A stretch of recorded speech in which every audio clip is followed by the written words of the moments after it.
Birth by sleep, birth by sleep, birth by sleep. Oh, what can I truly say about birth by sleep? It's a stinking piece of shit, that's for sure.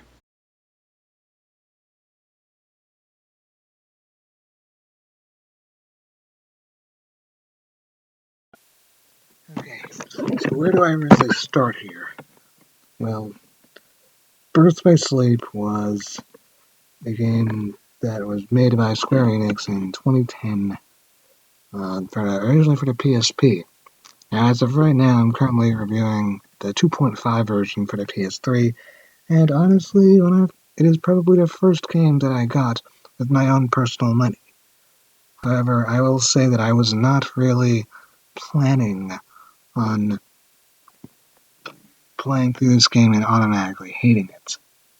As a matter of fact, we can probably give a lot of credit to Bloody Biscuits for perhaps shaping my opinion of this title. The thing with Birth by Sleep is that it is not an extraordinarily bad game. There are things that are actually quite good about it. However, it gets overshadowed by the really mediocre things. And that's not to say that I think Birth by Sleep is definitely a bad game. It's probably more of a 6 out of 10 for me. However, I'm sure there are going to be many people in the comments section that are most likely going to disagree with such a stance, because I was certainly enjoying myself as I was playing it. However, I couldn't help but feel that this was when the series really felt like it was trying to go in a completely different direction as unrequisited with the other previous Kingdom Hearts titles. Yep, that title is named Birth by Sleep. Probably one of the most lackluster of Kingdom Hearts titles that I've played. Let's just say it was a bit of a recycling bin fire. Not a dumpster bin fire, just a bit of a recycling bin fire. If you know what I mean.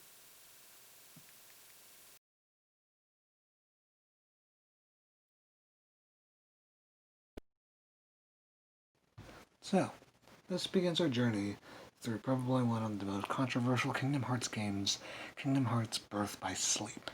Yes, indeed, Birth by Sleep is very controversial. I mean, what is there really to say about it? You have the people that love it and you have the people that hate it. Honestly, I'm kind of in the middle. There are many ways that Birth by Sleep fails in executing itself as a proper, solid Kingdom Hearts game. However, there are also a lot of ways where it succeeds. Honestly, I can't help but feel that this is a bit of a mixed bag for me, because in one sense I think the game is very fun and cathartic to play through, but at the same time it feels like it's rough around the edges. Like it feels like a Kingdom Hearts game, but at the same time it's a very rough Kingdom Hearts game. And with all due respect, that's no exaggeration. It's like very balanced in one sense, but also kind of unbalanced. Alas, I probably spent more than enough time beating around the bush, so might as well get around to start talking about the game for once. Or, yeah, if at all. And of course, this is a two-way street, and I could start by talking about the balance in Kingdom Hearts. Birth by Sleep's combat, and how unbalanced it is. Or I could begin by talking about the stupidity of the story. I'll start by talking about the stupidity of the story, because at least that's a bit more entertaining. The story starts off with Terra, Aqua, and Ventus claiming to become true Keyblade Masters. Little do they know that there are more tricks up their alley, considering that Master Xehanort has a special scheming plan regarding the Princesses of Hearts. What is that plan, you ask? Well, the game never explains it. just has something to do with the Unversed and stuff like that, or at least that's what Master Ericus says. So without further ado, Terra, Aqua, and Ventus set out on their newest adventure, where they learn, overcome their fears, and fight against the darkness of the Unversed. That's right, it's not the Heartless, it's the Unversed now. So Birth by Sleep has pretty much everything you want in a Kingdom Hearts game. It has the solid, cathartic, real-time combat. It has Disney characters. It has all the feels. Everything, like almost everything that you want Kingdom Hearts game. It even has some of the styles of Kingdom Hearts 1. However, after all of that,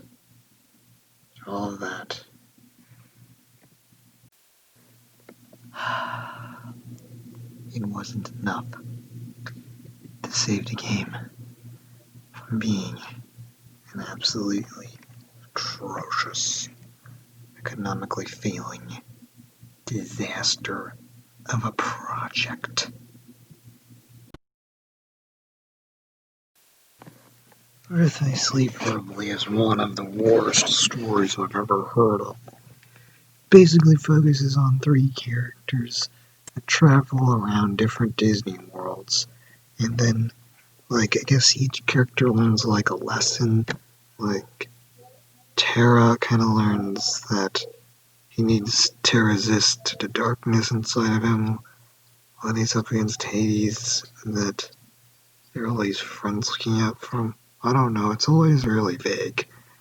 And I mean, the characters, they don't really ever feel like they're fully fledged out, because I feel like we're just sort of starting to get to know them. Aqua's Terra, you need to stop using the darkness.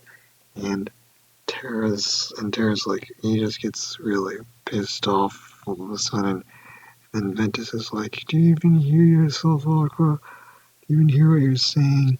I mean, just watch it. Watch it for yourself. Darkness. I'm not so sure.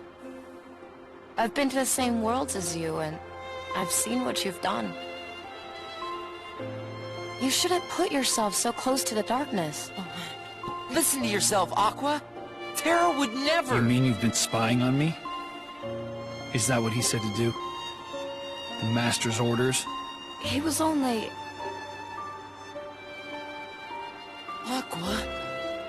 I get it. You see what I mean? I wasn't fully convinced that Terra, Aqua, and Ventus were really arguing among each other. There's so little emotion inside of their voices, especially Aqua's, that I feel like Terra and Ventus were the ones who were making all the emotional arguments, while Aqua's performance was more monotone and drab. I mean, is this how you would actually have some kind of debate or argument with someone? I believe that pancakes are better than waffles. Okay, but to me, waffles are better than pancakes, because at least they can hold more syrup. Are you fucking idiot? Well, I prove to you that you are wrong. Very well then, there's nothing wrong with that. That's why I feel like I totally fucked up. I feel like the story just didn't, matching each other too well, and Aqua's voice was too monotone. I feel like there are no genuine examples of them actually being friends. For this game, Birth by Sleep was a complete betrayal to what Kingdom Hearts really signified in the coming years for what it was supposed to signify. As a matter of fact, sometimes I feel like punching fucking Aqua's fucking face. Don't worry, you're not the only one that gets away. Ventus is an annoying, cheery boy, while Terra is your typical soy boy that is a downer. In other words, these 3 characters are just plain unlikable. I just feel like I just want to squeeze the life out of them. And now you get the point. Let's see. What else did they fuck up? Oh yeah, the gameplay. So you know how in Kingdom Hearts games, Usually, you would know when the enemy is about to like attack you and stuff like that.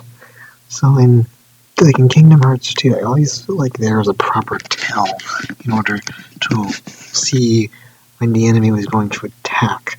Well, in Birth by Sleep, get ready to get hit by almost every single attack that a boss throws in your way. I mean, just look at Terranort, or for that matter, the Vanitas boss fight with Aqua. Just, like, how did I just get hit here?